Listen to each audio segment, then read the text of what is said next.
এখানে উপস্থিত সম্মানীয় প্রধান শিক্ষক মহাশয়, সকল শিক্ষক শিক্ষিকা বৃন্দ, আমার প্রিয় দাদা দিদি, ভাই বোন ও সহপাঠীরা, আজ আমি এমন এক মহান ব্যক্তিত্বের কথা বলতে চলেছি যার জীবন কাহিনী আমাদের জীবনের প্রতিটি পদক্ষেপে, আমাদের জীবনের প্রতিটি ক্ষেত্রে এক একটি করে অনন্য শিক্ষা। তিনি আমাদের কাছে শুধুমাত্র একজন প্রিয় বিজ্ঞানী, প্রিয় শিক্ষক কিংবা ভারতের প্রাক্তন রাষ্ট্রপতি হিসাবে নয়, তিনি আমাদের কাছে সর্বাধিক পরিচিত ভারতের মিসাইল ম্যান নামে। হ্যাঁ, আমি তারই কথা বলছি, তার নাম ডক্টর APJ আব্দুল কালাম কিংবা আবুল পাকির জাইনুল আবেদিন আব্দুল কালাম। তার জন্ম দক্ষিণ ভারতের একটি ছোট্ট একটি দ্বীপ রামেশ্বরমে। তার পিতা ছিলেন একজন সামান্য নৌকার মাঝি এবং মাতা একজন সাধারণ গৃহিণী।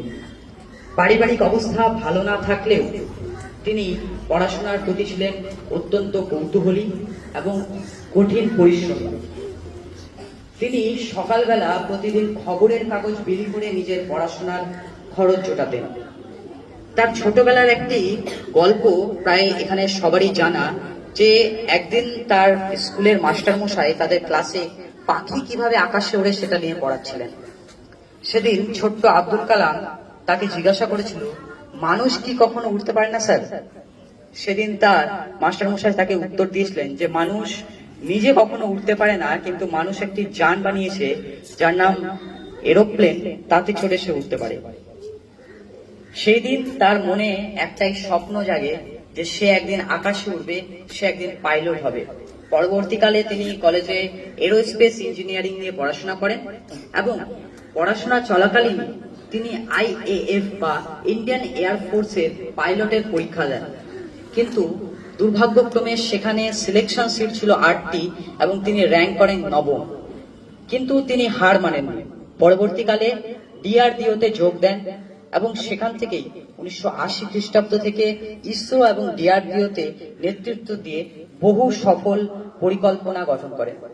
তার উদ্যোগেই ভারত নিজের স্বদেশী স্যাটেলাইট SLV-3 মহাকাশে পাঠাতে সক্ষম হয় এবং সেখানে তার নিজস্ব স্যাটেলাইট রোহিণীকে স্থাপন করতে সক্ষম হয়। পরবর্তীকালে আব্দুল কালামের নেতৃত্বে ভারত অগ্নি, নাগ, ত্রিশূল, আকাশ, পৃথিবী নামক বহু ব্যালিস্টিক, মিড রেঞ্জ এবং পরমাণু বহনে সক্ষম মিসাইল তৈরি করে, যার জন্য আমরা তাকে আজ মিসাইল ম্যান অফ ইন্ডিয়া নামে চিনি। পরবর্তীকালে তাকে ভারতের রাষ্ট্রপতি হিসাবে নিযুক্ত করেন আমাদের তৎকালীন ভারতের প্রধানমন্ত্রী স্যার অটল বিহারী বাজপেয়ী। তিনি 2002 খ্রিস্টাব্দের 17ই নভেম্বর ভারতের রাষ্ট্রপতি পদে শপথ গ্রহণ করেন। রাষ্ট্রপতি থাকাকালীনও তিনি নিজের জীবনযাত্রা খুব সাধারণভাবে কাটাতেন।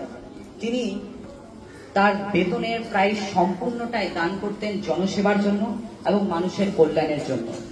তিনি কখনো বাড়ি, গাড়ি বা কোনো সম্পত্তি করেননি। তিনি তার সম্পূর্ণ সম্পত্তি দান করেছেন মানুষের জন্য। তিনি রাষ্ট্রপতি হলেও তার একটাই পরিচয় ছিল শিক্ষক। তিনি সর্বদাই আমাদের দেশের ভবিষ্যৎ প্রজন্ম এবং তরুণ সমাজকে স্বপ্ন দেখতে শেখাতে এবং স্বপ্ন পূরণ কিভাবে করতে হয় সেটা নিয়ে শিক্ষা দিতেন। তার একটি বিখ্যাত উক্তি হয়তো এখানে সকলেই জানা, যে স্বপ্ন সেটা নয় যেটা আমরা ঘুমের মধ্যে দেখি, স্বপ্ন সেটা যেটা আমাদের ঘুমাতে দেয় না। Dreams is not which we see in our sleep. Dreams is that thing which never let us sleep. আমাদের জীবনের প্রতিটি পদক্ষেপে যদি আমরা তার উপদেশগুলোকে ব্যবহার করি, হয়তো আমরাও তার মতো নিজেদের জীবনের স্বপ্নগুলোকে পূরণ করতে সক্ষম হব। তিনি সর্বদাই আমাদের দেশের ভবিষ্যৎ প্রজন্মকে দেশের জন্য কিছু করতে এবং দেশকে এগিয়ে নিয়ে যাওয়ার কথা বলতেন। কিন্তু দুর্ভাগ্যক্রমে 2015 সালে 29শে জুলাই ইন্ডিয়ান ইনস্টিটিউট অফ ম্যানেজমেন্টে শিলংয়ে একটি বক্তব্য দেওয়ার সময় তিনি হার্ট অ্যাটাকে মারা যান। সেই দিন তিনি মারা গেলেও আজও তিনি আমাদের মনে এখনো বেঁচে আছেন। তার স্বপ্ন, তার উক্তি, তার কথা এবং তার আমাদের প্রতি ভালোবাসা নিয়ে। তাকে যদি আজ আমরা মনে করছি, তবে শুধুমাত্র তার মহত্বের জন্য নয়, তিনি যে আমাদের ভারতকে এত কিছু উপহার দিয়েছেন সেগুলোর জন্য। তার ব্যাপারে যদি কেউ তার আত্মকথা বা জীবনী যদি পড়ে এবং তার জীবনের সমস্ত কথাগুলি, তার উপদেশগুলিকে যদি নিজের জীবনে ব্যবহার করে, তবে আমি নিশ্চিত যে সে তার জীবনে সফল হবে এবং তার স্বপ্ন পূরণ করতে সক্ষম হবে। আমরা তার নাম নেওয়ার সময় কখনো কখনো তার নামের সামনে ডক্টর APJ আব্দুল কালাম নাম। তিনি কখনো ডক্টরেট বা ডাক্তারের পড়াশোনা করেননি।